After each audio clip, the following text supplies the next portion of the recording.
Hello everyone, this is our fourth project.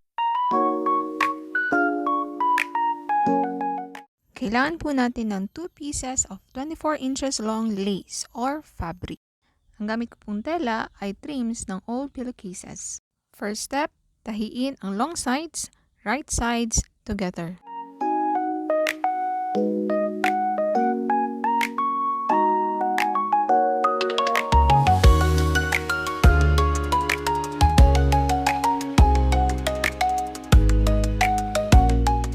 Tapos tahiin sa long sides, tatahiin natin siya along the short sides, right sides together. Next, i-fold natin siya along the long side seams or fold in half.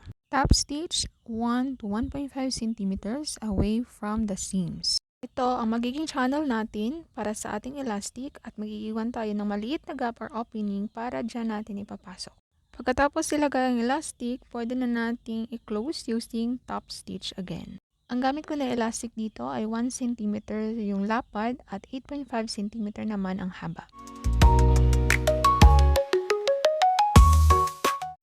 Para po sa mas maayos na tutorial, watch Hey Vivi London. Maraming salamat po sa ating 44 subscribers. At kung nagustuhan niyo po ang video, please like and subscribe. Maraming pong salamat!